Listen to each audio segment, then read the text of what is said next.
साथियों स्वागत है आपका self study classes Vishwamit Jain YouTube channel में। दोस्तों हिंदी व्याकरण का रोज टेस्ट होता है self study classes Vishwamit Jain YouTube channel पर रात्रि 8 बजे। तो आप भी जुड़ सकते हैं self study classes Vishwamit Jain YouTube channel से, ठीक है। अगर आप MP TET, MP police, MP SI या फिर जेल प्रहरी एग्जाम की तैयारी कर रहे हैं तो ये वीडियो आपके लिए है। वीडियो को लाइक करके आपको शेयर अवश्य करना है। चलिए तो स्टार्ट करते हैं दोस्तों आज का ये वीडियो, ठीक है। फटाफट से जल्दी से उत्तर बताना है सभी लोगों को। तो 4 विकल्प के अनुसार आपको उत्तर बताने होंगे। आपका जो आज का पहला प्रश्न है, रामचरितमानस में समायोजित कुल कांड हैं, कितने कांड हैं? रामचरितमानस आप सभी को पता है दोस्तों, ये तुलसीदास जी द्वारा रचित अवधी भाषा का महाकाव्य है। अवधी भाषा में लिखित महाकाव्य है रामचरितमानस, है ना। तुलसीदास जी द्वारा रचित है। इसमें हमें कांड बताना है, कितने कांड हैं? 8 हैं, 9 हैं, 7 हैं या फिर 12 हैं। तो अगर आपको पता है तो उत्तर जरूर बताइएगा। तो सभी लोगों को पता है इसमें कितने कांड हैं? 7 कांड, यानी कि जो विकल्प नंबर आपका C है वो बिल्कुल सही हो जाएगा, ठीक है। अगला क्वेश्चन देखते हैं दोस्तों, हिंदी किस अनुच्छेद के तहत राष्ट्रभाषा कहलाती है? राष्ट्रभाषा नहीं, राजभाषा, है ना, याद रख लेना।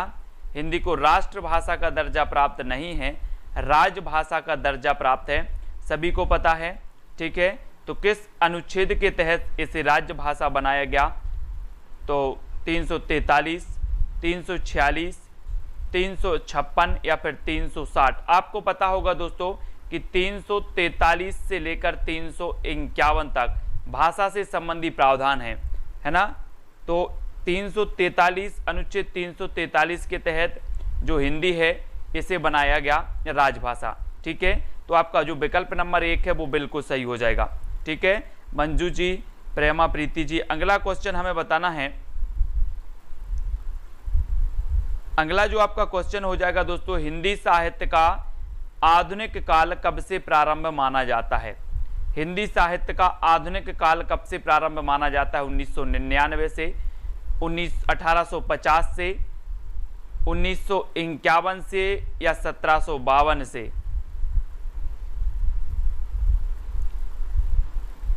तो आधुनिक काल की बात हुई है, साहित्य वालों से बन जाएगा, हिंदी साहित्य वालों से। तो ये हुआ है 1850, यानी कि जो आपका विकल्प नंबर 3 है उसका B नंबर सही हो जाएगा, ठीक है। और आचार्य शुक्ल जी ने इसे कहा है गद्यकाल। क्या कहा है? गद्यकाल। अगला क्वेश्चन आपको बताना है, हिंदी भाषा को राजभाषा कब घोषित किया गया? प्रश्न क्रमांक 4 का उत्तर, हिंदी भाषा को राजभाषा कब घोषित किया गया? रोशनी जी,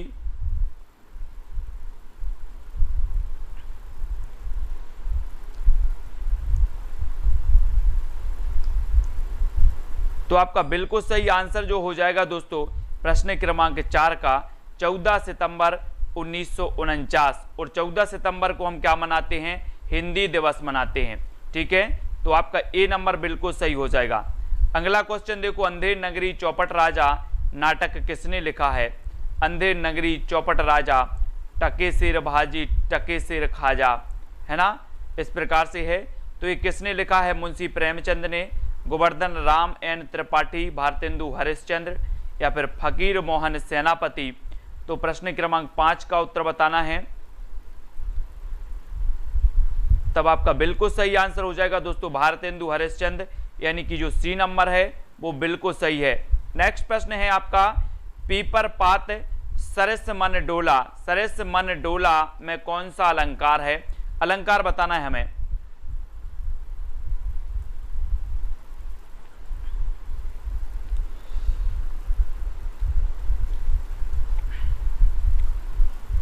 तो आपका बिल्कुल राइट आंसर हो जाएगा प्रश्न क्रमांक 6 का बी यानी कि उपमा अलंकार, ठीक है। पीपर पात, है ना, पीपल पात सरस मन डोला, यहाँ पर सरस वाचक शब्द आया है जो इसकी पहचान है उपमा अलंकार की, और आपका B नंबर बिल्कुल सही हो जाएगा। अगला है दोस्तों, संस्कृत के पहले कौन सी भाषा थी? संस्कृत भाषा के पहले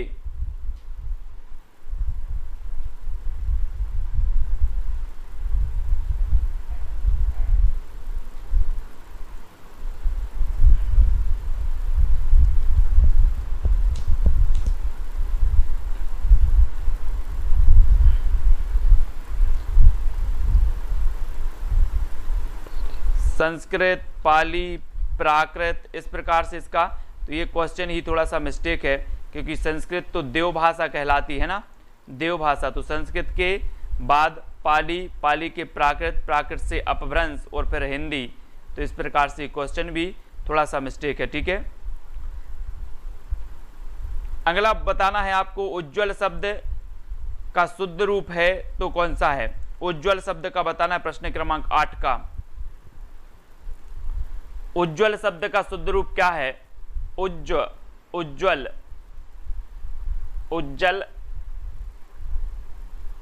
उज्ज्वल, उज्ज्वल, कौन सा हो जाएगा उज्ज्वल शब्द का शुद्ध रूप। तो आपका बिल्कुल सी नंबर सही हो जाएगा, 8 का है ना, C number. Very good, C number सही है। आपको प्रदर्शनी, प्रदर्शनी का शुद्ध शब्द क्या है। प्रश्न क्रमांक 9, प्रदर्शनी को शुद्ध करना है हमें, तो कैसे करेंगे।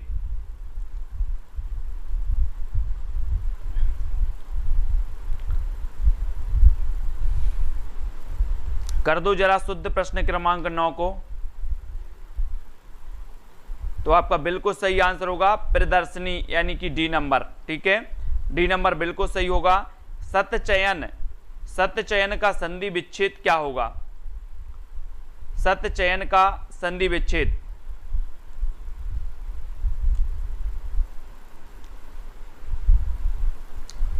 तो आपका राइट आंसर हो जाएगा दोस्तों सत धन चयन, यानी व्यंजन संधि, है ना। सत चयन का संधि विच्छेद होगा सत धन चयन, व्यंजन संधि हो जाएगा आपका। अगला क्वेश्चन देखो, हिंदी का स्वर्ण युग किस काल में रहा, या हिंदी का स्वर्ण युग किसे कहा जाता है ना, जल्दी से बताओ। हिंदी का स्वर्ण युग किसे कहा जाता है, प्रश्न क्रमांक 11 को। जो आपका राइट आंसर हो जाएगा दोस्तों प्रश्न क्रमांक 11 का, वो होगा भक्ति काल। हिंदी का स्वर्ण युग जो रहा वो भक्ति काल रहा, ठीक है। और स्वर्ण युग जो इसे कहा है वो जॉर्ज ग्रियर्सन ने कहा, ठीक है, ये चीज याद रखनी, जॉर्ज ग्रियर्सन और श्याम सुंदर ने कहा था, ठीक है। तो भक्ति काल ये हिंदी का स्वर्ण युग कहलाता है। कलम जोड़ना, कलम जोड़ना मुहावरे का अर्थ बताना है यहाँ पर। कलम तोड़ना, सॉरी, कलम तोड़ना मुहावरे का अर्थ क्या है। प्रश्न क्रमांक 12 का उत्तर, कलम तोड़ना मुहावरे का अर्थ।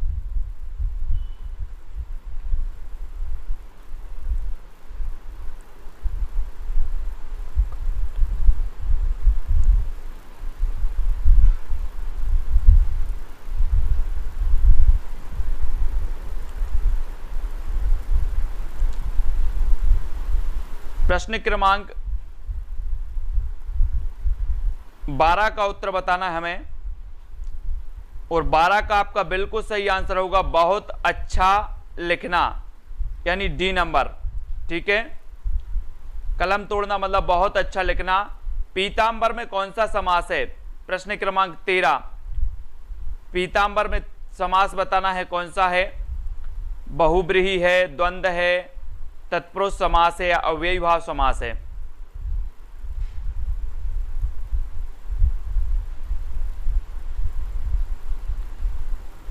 तो आपका बिल्कुल सही आंसर होगा बहुब्रीहि समास, यानी जो ए नंबर है वो बिल्कुल सही है। पीतांबर में जो समास है वो बहुब्रीहि समास बिल्कुल सही हो जाएगा।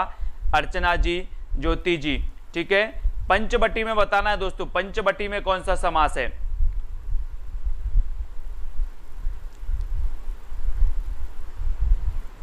पंचवटी में जो समास होगा वो कौन सा समास होगा। तब आपका राइट आंसर क्या हो जाएगा, द्विगु समास, यानी कि जो विकल्प नंबर आपका ए है वो बिल्कुल सही है, द्विगु समास, ठीक है। पावक का बताना है, पावक का संधि विच्छेद क्या है, प्रश्न क्रमांक 15।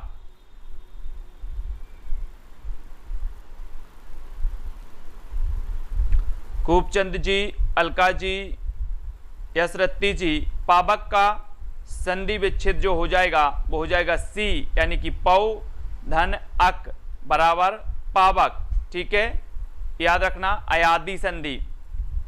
तो सी नंबर आपका बिल्कुल सही हो जाएगा।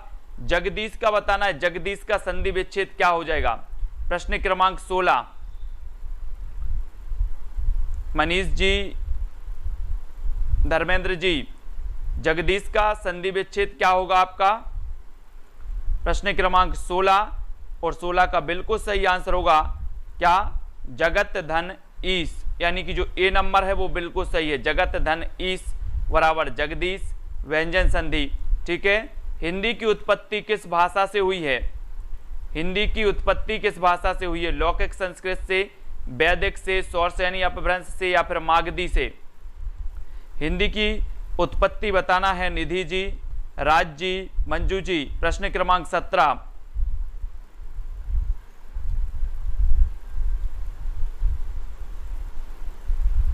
और 17 का आपका बिल्कुल सही आंसर होगा सी, सौरसेनी अपभ्रंश से। सभी को पता है कि जो हिंदी की उत्पत्ति हुई है वो किससे हुई है? सौरसेनी अपभ्रंश, यानी सी नंबर बिल्कुल सही हो जाएगा। ठीक है। निरंजन जी, कश्यप, वेरी गुड। अगला क्वेश्चन बताना है अरबी भाषा का कौन सा शब्द है? नमाज, गुनाह, दीदार या फिर गवाह? अरबी भाषा का कौन सा शब्द माना जाता है? 18 का आंसर बताना है हमें। अंतिमा जी, प्रेमा जी, प्रश्न क्रमांक जो 18 है और 18 का आपका बिल्कुल सही आंसर हो जाएगा क्या? अरबी भाषा का जो शब्द है वो है गुनाह। कौन सा है? गुनाह, यानी सी नंबर। ठीक है। गुनाह ना करना, नहीं तो अरब भेज देंगे आपको, अरब भेज देंगे, गुनाह नहीं करना है। अब पंचगद्दा, पंचगद्दा एक संख्यावाची शब्द है। अर्थ की दृष्टि से इसके अंतर्गत आने वाले पदार्थ हैं तो कौन से हैं? पंचगद्दा एक संख्यावाची शब्द है। अर्थ की दृष्टि से इसके अंतर्गत आने वाले पदार्थ हैं, 2 हैं, 4 हैं, 5 हैं या फिर 6 हैं?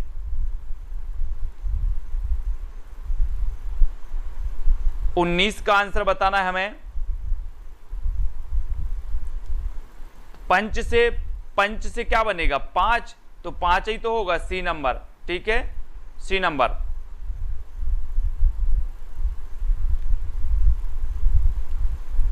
अगला क्वेश्चन देखो, हाथ का मैल मुहावरे का अर्थ क्या है? हाथ का मैल मुहावरे का अर्थ बताना है कीमती वस्तु, तुच्छ वस्तु, गंदा वस्तु, बेशकीमती वस्तु।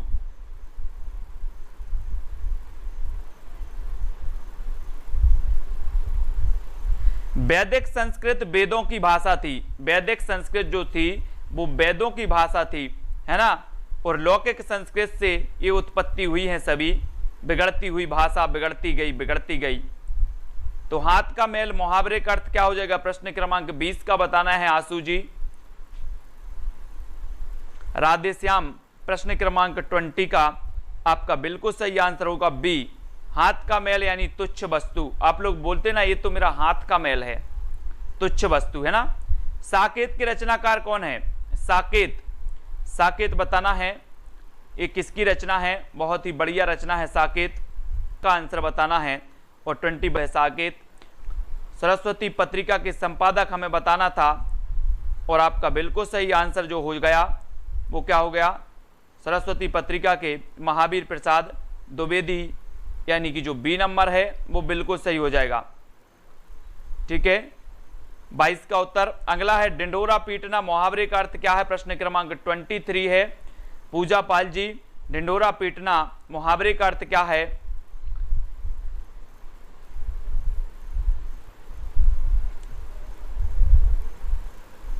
तो आपका बिल्कुल 23 का जो आंसर हो जाएगा वो हो जाएगा बातों को प्रचारित करना, है ना।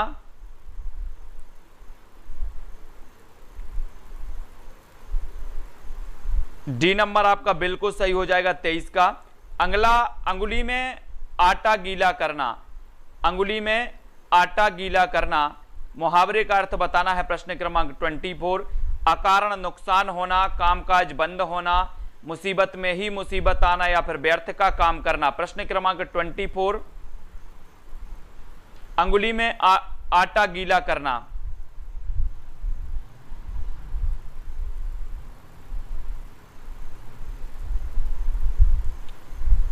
तब आपका राइट आंसर होगा व्यर्थ का काम करना, यानी डी नंबर। ठीक है, डी नंबर बिल्कुल सही हो जाएगा अलका जी, व्यर्थ का काम करना। हाथ मलना मुहावरे का अर्थ क्या है? 25, हाथ मलना। हाथ मल्ला मुहावरे का अर्थ क्या हो जाएगा? खूबचंद जी, किशन जी,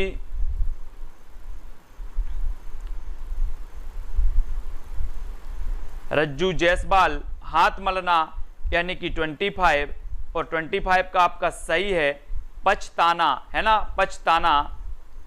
ठीक है, 25 का आपका बी नंबर सही है। दानवीर कौन सा समास है? दानवीर में बताना है, दानवीर में कौन सा समास है? बहुब्रीहि है, अव्ययी भाव है, द्वंद्व है, या फिर तत्पुरुष है? दानवीर में समास बताना है हमें। 26 का आंसर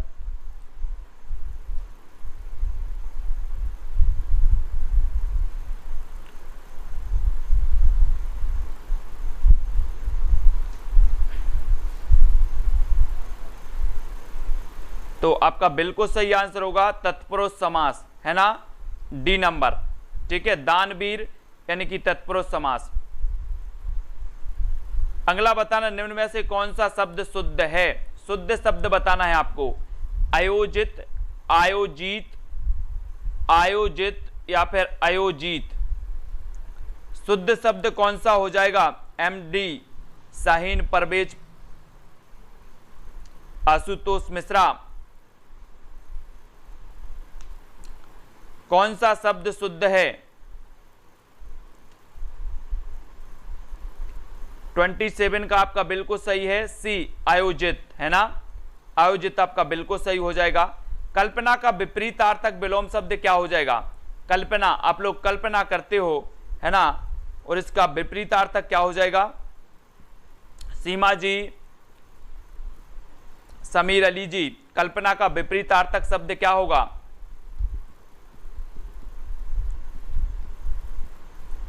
राधा कुमारी, प्रश्न क्रमांक 28 का आपका बिल्कुल सही आंसर होगा यथार्थ, है ना, कल्पना में मत जियो, यथार्थ में जियो, यानी कि ए नंबर आपका बिल्कुल सही हो जाएगा। ठीक है, याद रख लेना।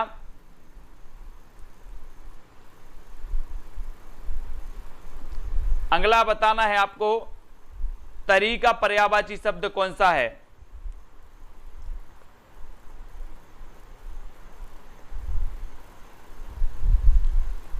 तरी का पर्यायवाची शब्द क्या हो जाएगा?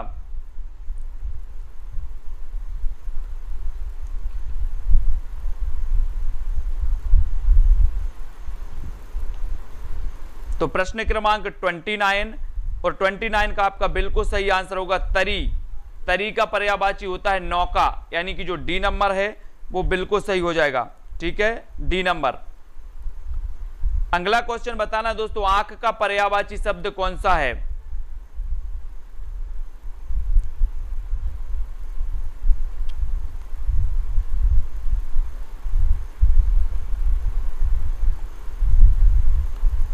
तो आंख का पर्यायवाची आपने बताया, प्रश्न क्रमांक 30 का क्या हो जाएगा?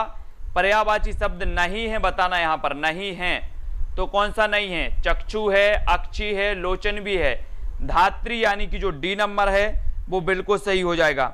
ठीक है,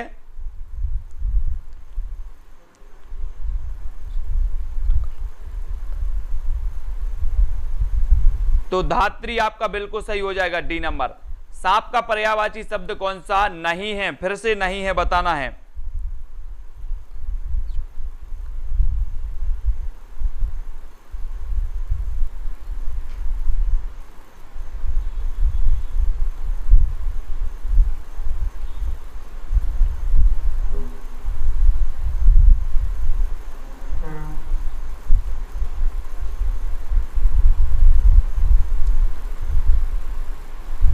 तो प्रश्न क्रमांक 31 और 31 का आपका बिल्कुल सही आंसर होगा सी। सांप का पर्यायवाची कौन सा नहीं है? खग, है ना, सी नंबर आपका बिल्कुल सही है।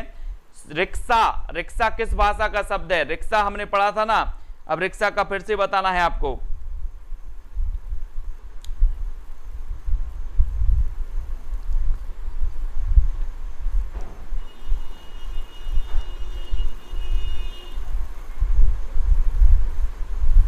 तो प्रश्न क्रमांक 32 और 32 का आंसर होगा जापानी, यानी सी नंबर। ठीक है, सी नंबर सही हो जाएगा, जापानी है। अगला बताना है, आस्तिक संक्षिप्तीकरण है। आस्तिक विज्ञान के प्रति आस्थावान, किसका संक्षिप्तीकरण है?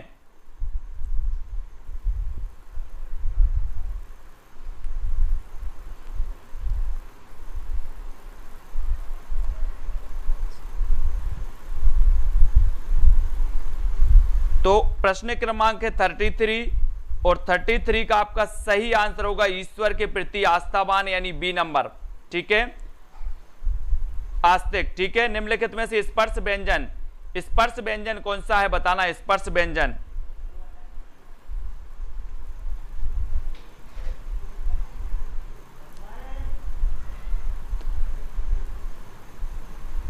तो निम्नलिखित में से स्पर्श व्यंजन बताना है हमें। तो आपका 34 का बिल्कुल सही आंसर होगा डी। स्पर्श व्यंजन कौन सा है? तो आपका सही आंसर होगा डी 6, यानी कि जो 25 स्पर्श व्यंजन है उनमें से बताना था। तो छा छत्ते वाला जो है वो डी नंबर बिल्कुल सही हो जाएगा आपका। ठीक है, अब अगला क्वेश्चन है, निम्न में से कौन सा तत्सम शब्द है? तत्सम शब्द तो 35 और 35 का जो आपका राइट आंसर हो जाएगा 35 का हो जाएगा ए यानी कि आम्र। कौन सा तत्सम शब्द है? तो आम्र आपका बिल्कुल सही हो जाएगा। ठीक है, ए नंबर। निम्नलिखित में से कौन सा तद्भव शब्द है? तद्भव शब्द बताना है हमें। तद्भव कौन सा है? कौवा है, कुत्ता है, कोयल है, या फिर सभी हैं? तद्भव शब्द कौन से हैं? प्रश्न क्रमांक 36।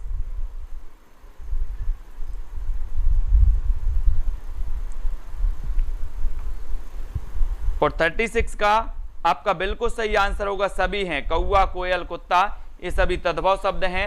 अब का उच्चारण स्थान है तो क्या है? का कबूतर वाले का उच्चारण स्थान क्या है वो बताना है आपको। देखो यहां पर एक शब्द आया था आपका दानवीर। दानवीर में समास पूछा गया था। क्या पूछा गया था? समास। तो हम इसका विग्रह जैसे करें, अगर विग्रह कर दें कि दान में है जो वीर, है ना, दान में है जो वीर, तो कर्मधाराय हो जाएगा। और कर दें कि दान में वीर, दान में वीर, तो आपका तत्पुरुष समास हो जाएगा। दान में वीर, ठीक है, तो अधिकरण तत्पुरुष हो जाएगा इसमें। तो यहां कंफ्यूज नहीं होना, बहुब्रीहि तो होगा ही नहीं। दान में है जो वीर, तो आपका कर्मधाराय हो जाएगा यहां पर जिस प्रकार से आपका विग्रह किया जाएगा। ठीक है, तो का जो उच्चारण स्थान है 37 का वो क्या है? कंठ, यानी कि जो ए नंबर है वो सही हो जाएगा। निम्न में से कौन सा शब्द पुल्लिंग है? पुल्लिंग बताना है आपको। कौन सा शब्द पुल्लिंग है? आय, आंख, आदत, या फिर आलस्य? 38 का आंसर बताना है।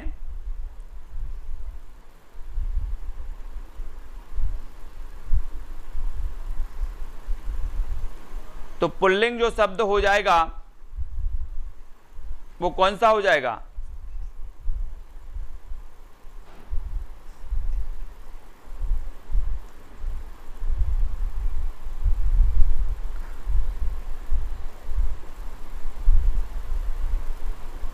आलस आता है ना कि आती है? आलस आता है ना। आंख होती है, आय कितनी है, आदत कितनी, तो ये डी नंबर आपका बिल्कुल सही होगा। निम्नलिखित में से कौन सा शब्द स्त्रीलिंग है?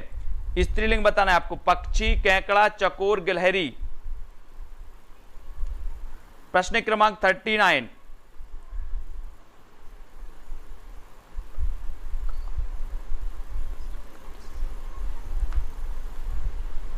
तो 39 का आपका बिल्कुल सही आंसर होगा गिलहरी। ठीक है, गिलहरी डी नंबर बिल्कुल सही हो जाएगा। अगला देख लो, क्षत्रिय शब्द में प्रत्यय है तो कौन सा प्रत्यय है? क्षत्रिय 40 का उत्तर बताना है आपको।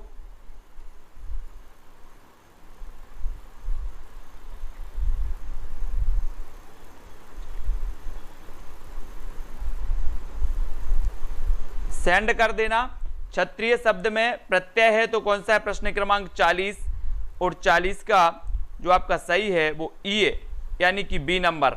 ठीक है, ये प्रत्यय है। बी नंबर आपका बिल्कुल सही हो जाएगा। बाबू बाबू, है ना आशुतोष जी। लखनऊ शब्द में प्रत्यय है तो कौन सा है? लखनऊ, है ना, उत्तर प्रदेश की राजधानी लखनऊ औषधि अनुसंधान केंद्र है यहाँ पर लखनऊ में। इसमें कौन सा प्रत्यय हो जाता है? 41 का आंसर बताना है और आपका सही उत्तर हो जाता है बड़ा ई, है ना। प्रश्न क्रमांक 41 का बताना है हमें। तो आपका प्रत्यय बताना है, प्रत्यय। तो बड़ा ई नहीं, क्या हो जाएगा? सी, है ना, सी सही होगा। Very good. कनक का कौन सा अर्थ नहीं है? कनक का कौन सा अर्थ नहीं है? चंद्रमा,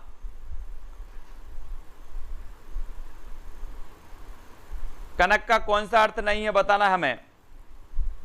चंद्रमा, सोना, धतूरा या फिर नाग केसर। 42 का उत्तर। कनक का कौन सा अर्थ नहीं है? तो आपका 42 का बिल्कुल सही आंसर होगा। धतूरा भी है, सोना भी है, नाग केसर भी है, चंद्रमा नहीं है। तो ए नंबर आपका बिल्कुल सही है। आप पढ़ते ना, कनक कनकते 100 गुनी, है ना, तो ए नंबर सही हो जाएगा। चुनाव में नेता लोग पानी की तरह रुपया बहाते हैं। इस वाक्य में पानी का क्या अर्थ है? लोभ है, प्रतिष्ठा है, व्यर्थ है या फिर लज्जा है? 43।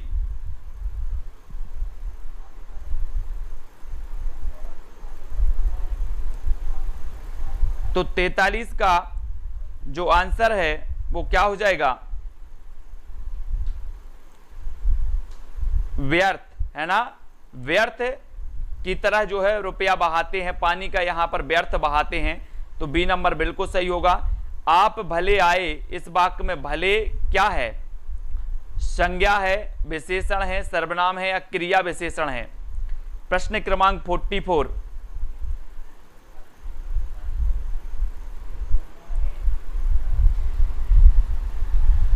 तो बिल्कुल सही आंसर जो हो जाएगा एस जी, वो हो जाएगा क्रिया विशेषण। आप भले आए, है ना, डी नंबर। अगला बताना हमें 45। किस शब्द में आयन प्रत्यय प्रयुक्त हुआ है? नारायण, ऋणायन, पंडितायन या फिर धनायन?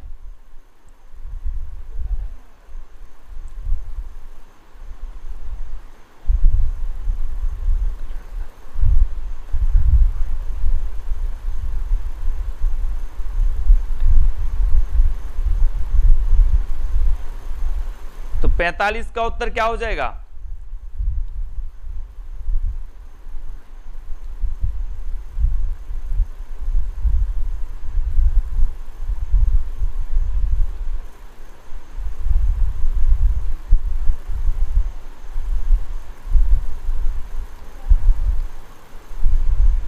तो अधिकांश लोग बता रहे हैं नर धन आयन, ठीक है। ऋण धन आयन तो ऋणायन, धन आयन तो धनायन, ठीक है। अब उत्तर आपका यहां पर क्या होना था? नहीं है, पूछा गया होगा। आयन प्रत्यय प्रयुक्त नहीं हुआ है तो पंडितायन में, है ना। बाकी नारायण में आप देखो नर धन आयन, ऋण धन आयन, धन आयन, है ना।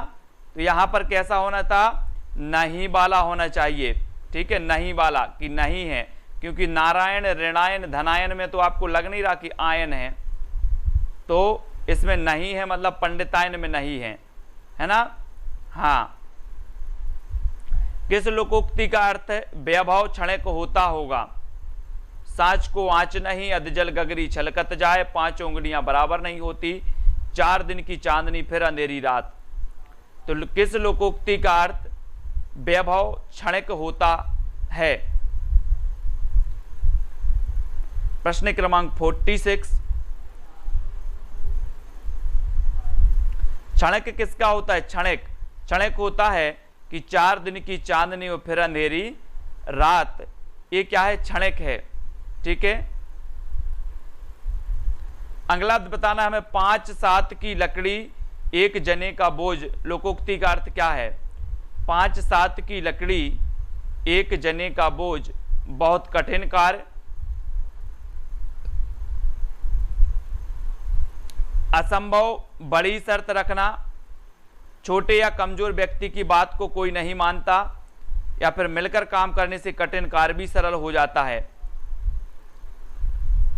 ये लोकोक्ति है और लोकोक्ति का सही आंसर है कि 5 जने की लकड़ी मिलकर काम करने से कठिन कार्य भी सरल हो जाता है ना। 5-7 की लकड़ी एक जने का बोझ लोकोक्ति है। ठीक है, तो इसका हो जाएगा काव्य में कितने रस माने जाते हैं? ये प्रश्न क्रमांक 48 का उत्तर बताना है आपको। कितने रस माने जाते हैं काव्य में?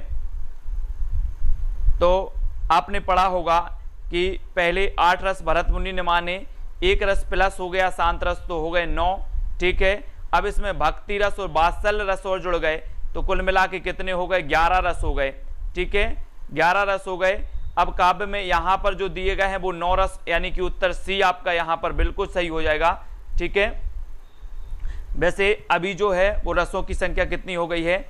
वात्सल्य और भक्ति रस भी मिल गए, मतलब 11। ठीक है, तो सी नंबर यहाँ पर सही होगा। मेला आंचल किसका उपन्यास है? ये हमें बताना है। मेला आंचल अशोक वाजपेयी, फणीश्वरनाथ रेणु, गोपाल प्रसाद मिश्र या फिर हीरानंद वात्सायन अज्ञे। मेला आंचल ये किसका उपन्यास है? तो 49 का आपका बिल्कुल सही आंसर है फणीश्वरनाथ रेणु का है और ये आंचलिक उपन्यास माना जाता है दोस्तों। आंचलिक बिहार के पूर्णिया से संबंधित है ये मेला आंचल और ये आंचलिक उपन्यास है, प्रथम आंचलिक उपन्यास माना जाता है। अंग्रेजी शब्द ड्राफ्टिंग का भारत सरकार द्वारा स्वीकृत हिंदी अनुवाद क्या है? लास्ट क्वेश्चन है, फटाफट से सभी लोगों को वीडियो को लाइक जरूर करना है। एमपी टेट वालों की कक्षा होती है दोपहर 2:30 बजे बाल विकास की।